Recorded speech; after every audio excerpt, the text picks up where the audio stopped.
Assalamualaikum warahmatullahi wabarakatuh. Perkenalkan, nama saya Hari Ramdhani dari kelas B3 Manajemen dengan nomor NPM 10121810805. Tugas video ini saya buat untuk memenuhi ujian akhir semester mata kuliah Tata Kelola Perusahaan. Materi yang akan saya bawakan yaitu tanggung jawab sosial perusahaan. Oke, langsung saja ke pembahasan pertama, yaitu tanggung jawab sosial perusahaan atau Corporate Social Responsibility, disingkat CSR. Tanggung jawab sosial perusahaan atau Corporate Social Responsibility adalah mengintegrasikan masalah sosial dan lingkungan dalam kegiatan bisnis serta interaksi dengan para pemangku kepentingan. Atau secara sederhana, CSR atau tanggung jawab sosial perusahaan adalah cara perusahaan untuk menyeimbangkan antara kepentingan ekonomi, mencari keuntungan yang sebesar-besarnya dengan kepentingan lingkungan dan sosial, sekaligus memenuhi harapan para pemegang saham dan para pemangku kepentingan yang terkait.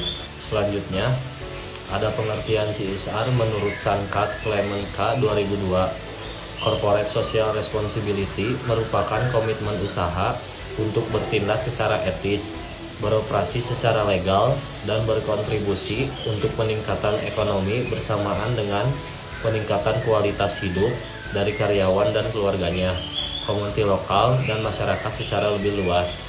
Selanjutnya ada konsep CSR, ada 6. Yang pertama yaitu peningkatan akses modal. Yang kedua, peningkatan penjualan yang akhirnya meningkatkan keuntungan. Yang ketiga yaitu penghematan biaya operasional perusahaan. Yang keempat yaitu peningkatan produktivitas dan kualitas. Yang kelima yaitu peningkatan citra brand yang positif. Dan yang keenam yaitu pengambilan keputusan yang baik dan proses manajemen resiko. Selanjutnya yaitu faktor-faktor CSR, ada 5.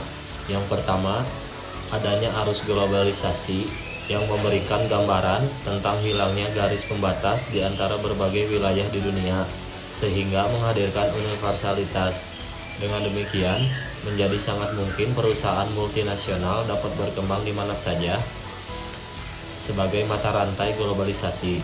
Yang kedua, konsumen dan investor sebagai publik primer organisasi profit membutuhkan gambaran mengenai tanggung jawab organisasi terhadap isu-isu sosial dan lingkungannya.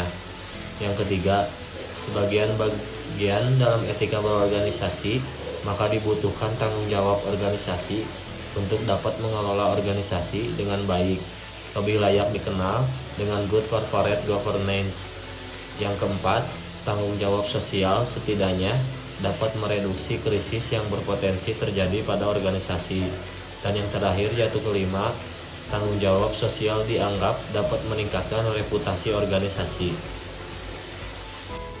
Prinsip-prinsip CSR. Yang pertama yaitu mengidentifikasi misi jangka panjang yang tahan lama. Perusahaan memberikan kontribusi sosial terbesar jika mengidentifikasi tantangan, kebijakan yang penting dan berlangsung lama serta berpartisipasi pada solusinya dalam jangka panjang. Yang kedua, mengontribusikan yang telah dilakukan.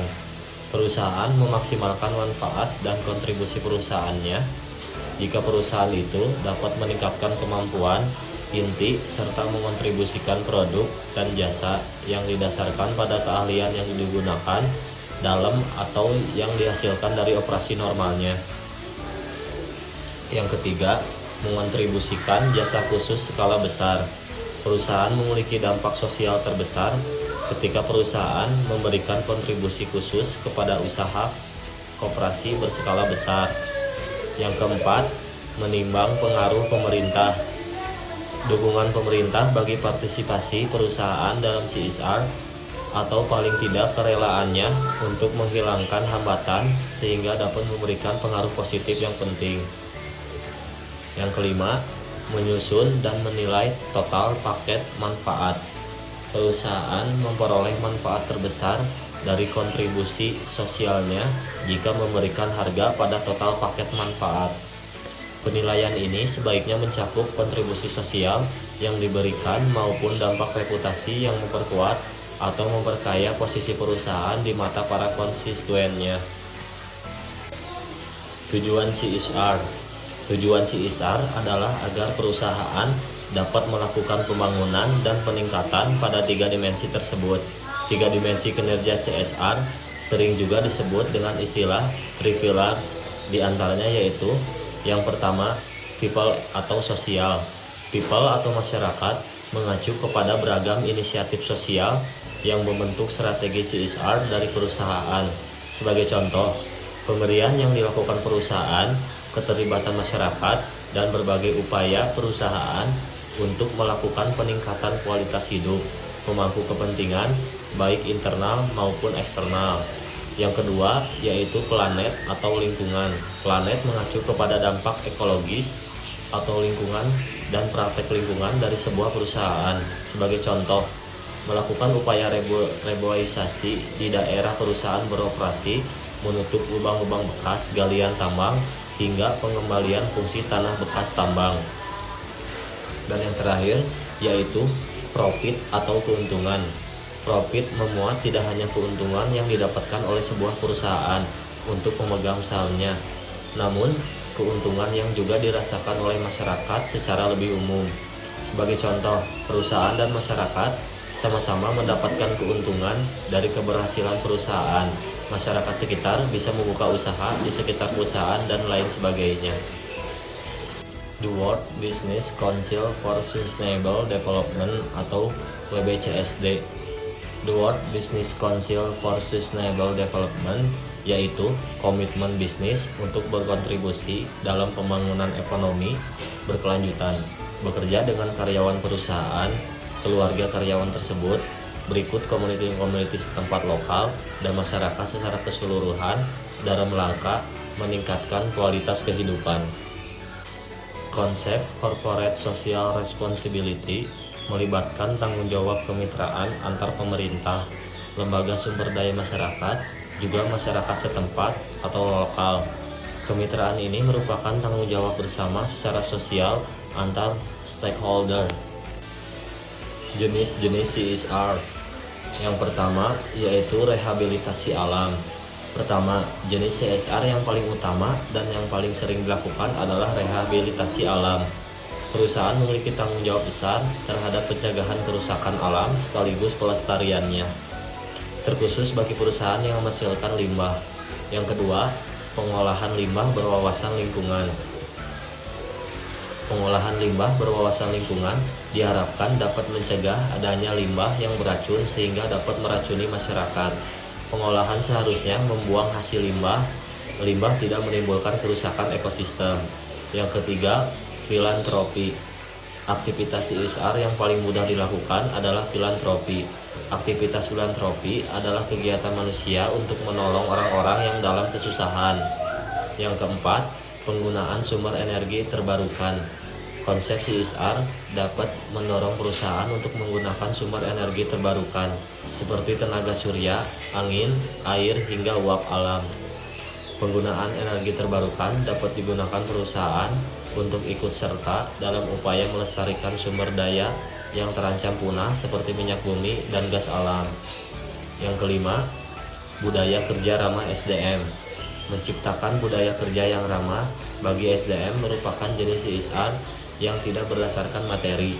Jenis CSR ini membuat perusahaan dapat memberikan penanaman nilai dan sikap kepada karyawannya.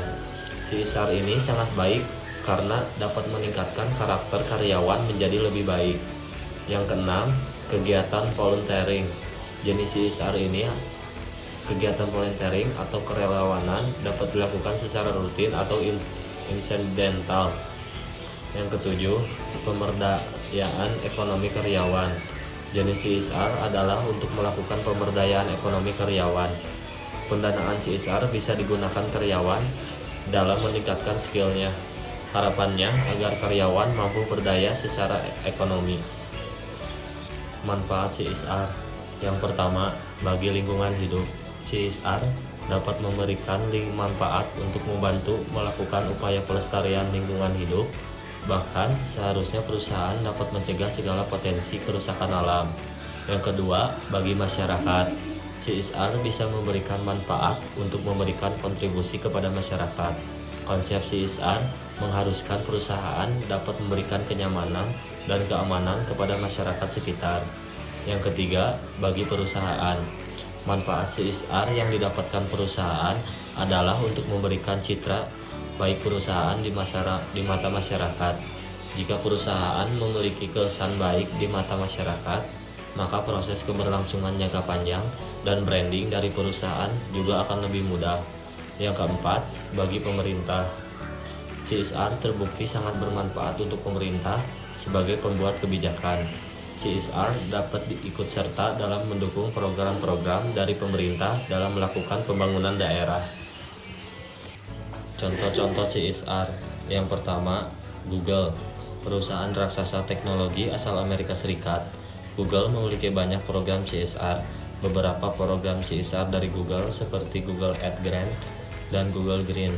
Program AdGrant telah memuat Google dapat memberikan hibah untuk memberdayakan lebih dari 20.000 organisasi nirlaba di 50 negara.